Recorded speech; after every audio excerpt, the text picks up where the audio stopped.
राधे राधे दोस्तों, जय श्री कृष्णा, जय श्रीमन नारायण। कैसे हो आप लोग? आशा करती हूँ सभी अच्छे होंगे और स्वस्थ होंगे और मस्त होंगे। रहना भी चाहिए। तो जैसे कि आप देख सकते हैं, यहाँ पे मैं बैठी हूँ। आज हमारा जो टॉपिक है ब्लाउज, मैं यहाँ पे आप लोगों को कटिंग करके दिखाऊंगी और उसके बाद मैं दूसरे पार्ट में आप लोगों को इसका स्टिचिंग भी दिखाऊंगी। तो आज हम यहाँ पे बहुत ही सिंपल और जो है मतलब नॉर्मल ब्लाउज, जो एजेड मतलब मेरी सासू माँ का है, मान लीजिए जो गांव समाज में होती है ना, तो बस वही सासू माँ है। तो वो थोड़ा ओल्ड है, यानी कि एजेड है, तो फिर उनको सिंपल सा ब्लाउज पहनना अच्छा लगता है।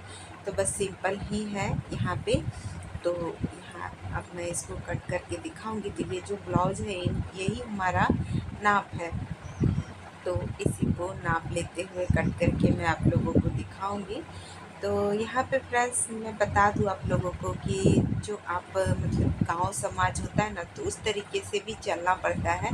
जैसे कि मैं यहाँ पे ये सिंपल ब्लाउज सिल रही हूँ, तो गांव है और अपने कहावत में है कि अपने हैं, तो फिर वही है कि ये ज़्यादा हमें इनका जो सिलाई है ना वो नहीं देते हैं। तो फिर कोई बात नहीं, मैं फिर भी सिलती हूँ और आसपास के सभी को मैं अपना भी कम, बहुत कम बजट में, ज़्यादा इसका जो है सिलाई मार्जिन मैं नहीं लेती हूँ और कम बजट में इन लोगों को सिल के देती हूँ, ताकि हमारा जो है ना अच्छे से ग्राहक सब बन जाए। और मैं बहुत दिनों से कोशिश कर रही थी, मैं ये नहीं कि अभी मैं जस्ट शुरू की हूँ इसको, और बिल्कुल भी नहीं फ्रेंड्स, मैं बहुत दिनों से कोशिश की हूँ। पोस्टर भी लगवाया, रोड पे भी लगवाया है। तो बहुत मेहनत के बाद मैं इस मुकाम पे पहुँची हूँ। तो यही है ना, मेहनत करने वालों की कभी हार नहीं होती है।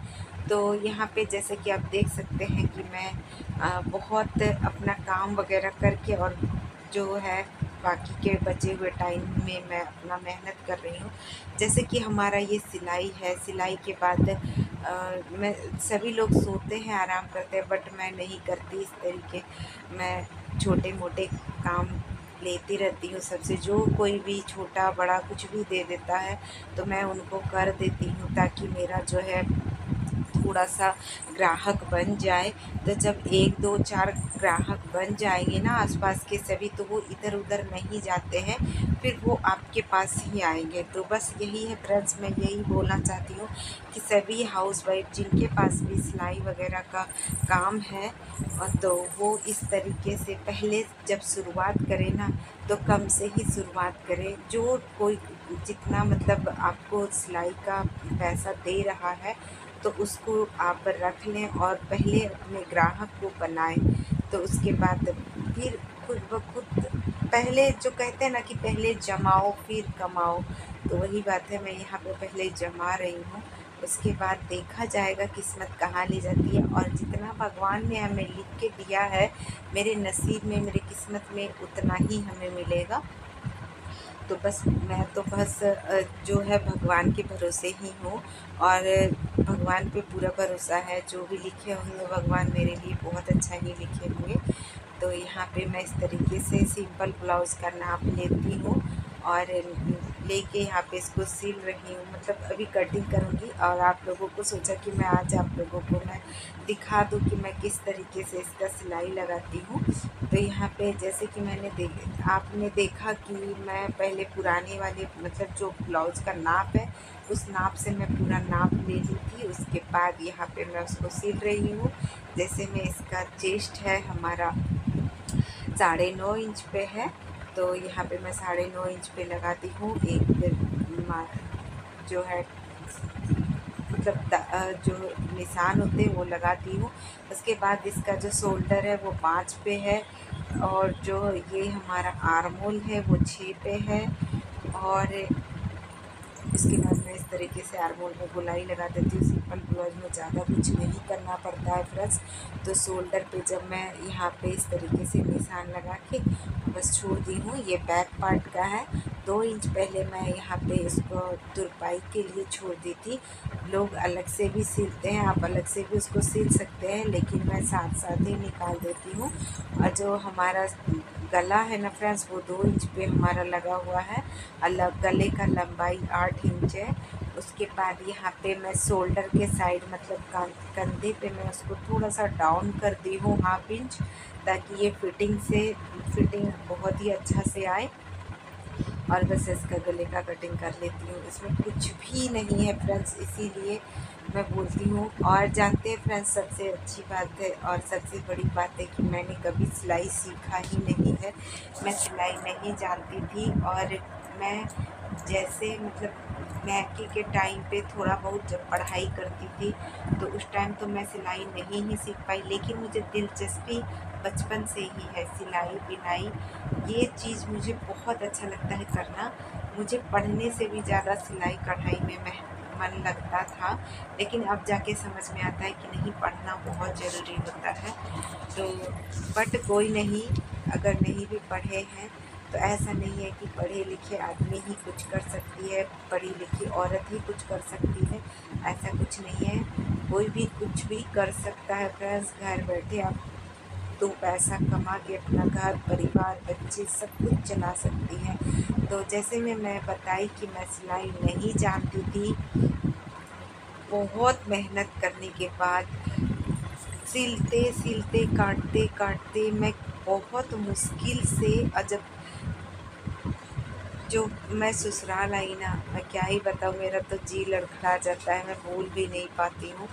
तो मेरा बहुत कम एज में शादी हो गया था। मैं जब 10th का एग्ज़ाम दी थी ना, उसके बाद मेरे शादी करा दिए थे। तो फिर मैं बहुत उलझन में फंस गई। शादी करने के बाद तो ऐसी भी लड़कियां बहुत परेशान हो जाती है, और बहुत कुछ होता है कि आपके फ्री माइंड वाले घर में शादी हुआ है तो आप आगे भी पढ़ सकती हैं या फिर आप कुछ कर सकती हैं। लेकिन मैं फ्री माइंड के घर में मतलब मेरा मैके फ्री माइंड से था। मैं छोटे शहर से मतलब मेरा मैके अच्छा खासा शहर था, बढ़िया था, लेकिन मैं बहुत ही ज़्यादा गाँव में आ गई और बहुत ही लो क्वालिटी के विचार में आ गई, जिससे मतलब होता है ना कि पल्लू मत हटाओ, हंसो मत, बोलो मत, किसी के सामने मत जाओ, मार्केट मत निकलो, इस तरीके के माहौल में मैं आ गई।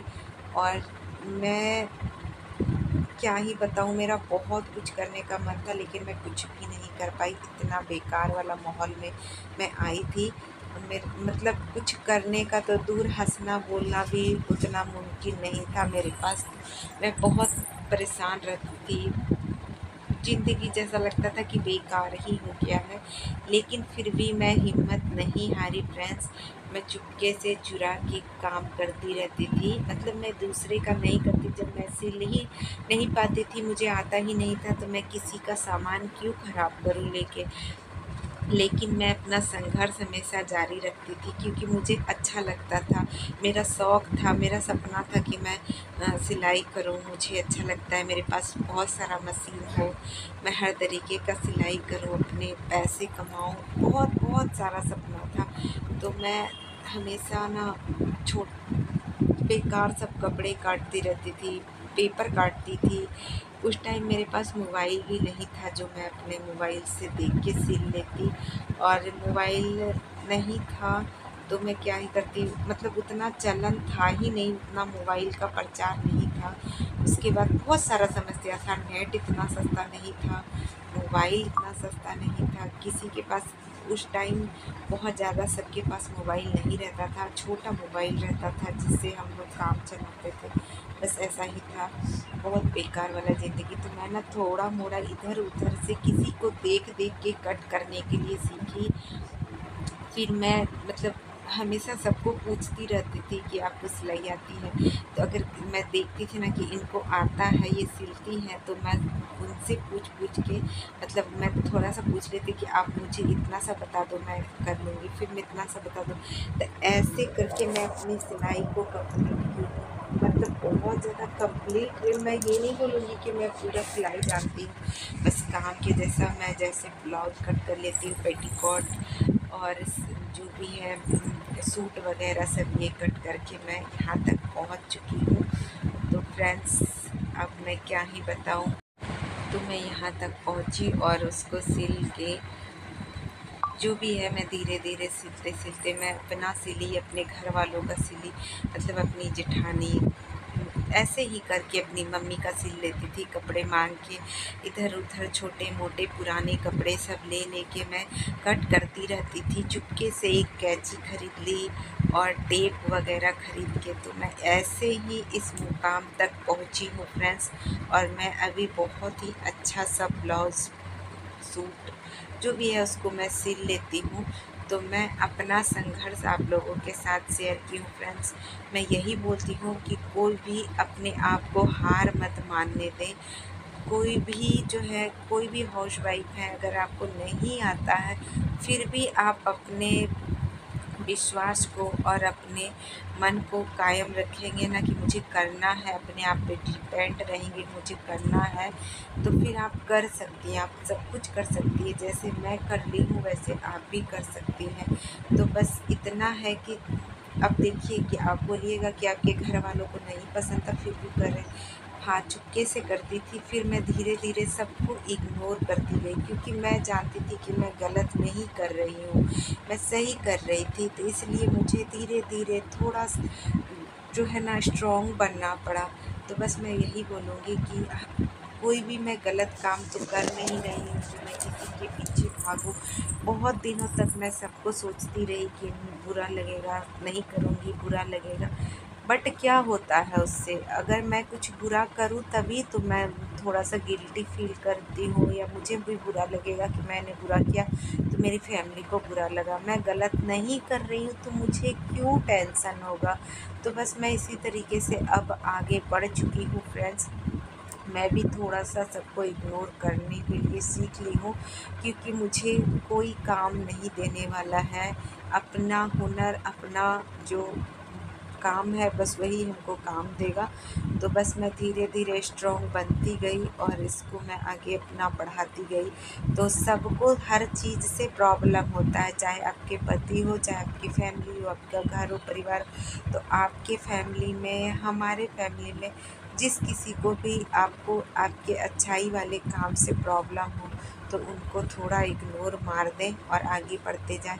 बट कोई भी बुरा काम ना करें, सच्चाई पे हमेशा कायम रहें और सही रास्ता हमेशा चुनती रहें। बस कोई बुराई ना कि मैं ये बोलती कि सबको इग्नोर मार दो और कुछ गलत मत करो और सही करते जाओ, आगे बढ़ते जाओ। भगवान आपका साथ देता है और भगवान आपको हाथ पकड़ के चलाएँगे।